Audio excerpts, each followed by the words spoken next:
Hello there, Bruce here. Hope you are all doing great. Today I want to talk to you about a fish you may know about and maybe tell you something you didn't know about it. This is the Corydoras Catfish, also better known as Cory Catfish. And this is just one variety. This is known as the Julii, or false Julii, actually, Julii. A lot of varieties of these things. You'll see them in greens and browns and all kinds of different stuff. Great fish.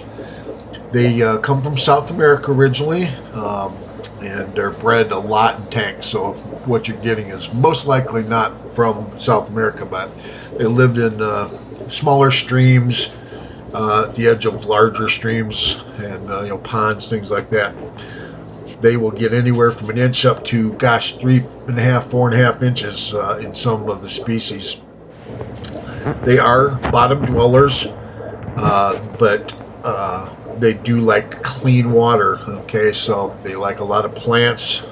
Also, they don't have to have them, but they do like them. If you are looking for an active catfish, then these are for you because they do come out during the day. And they do shoal, so in other words, they hang out together. Shoaling is when the fish hang out together, but it's not exactly the same as schooling in that they do it more as a social behavior than they do for protection from other fish, which is why you see a lot of schooling. They'll eat about anything. I've had them eat bloodworms, brine shrimp, flake food, food designed for bottom feeders. Just don't let food sit on the bottom and rot. That's the most important thing. Again, you can keep them with about anything. I've had them with all kinds of fish, angelfish, and tons of varieties of fish. Just don't put them in with aggressive food, aggressive eaters, or things that eat off the bottom that are aggressive, like crayfish. They will not do well. The little barbels, those are called barbels on their side of their mouth.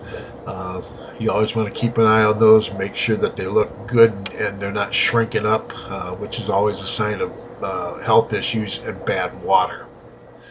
So let's take a look at the most fascinating thing about these things, and that is their mating behavior. Now, this is a female, and she's swimming around right now depositing some eggs.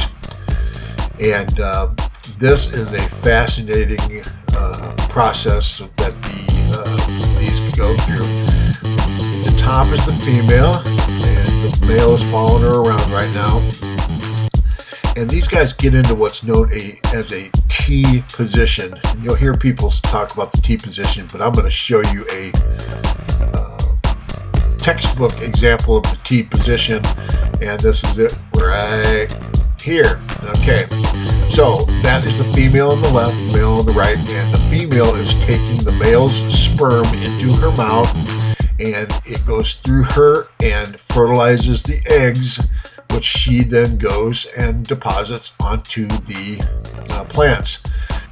Scientifically, I believe what happens is it passes quickly through her intestines and then passes out her body at the same time she lays her eggs.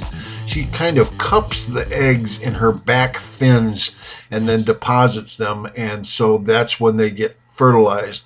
There are some people who believe it just goes out her mouth and out her gills into the water, but I do not believe that to be the scientific explanation of how they get fertilized.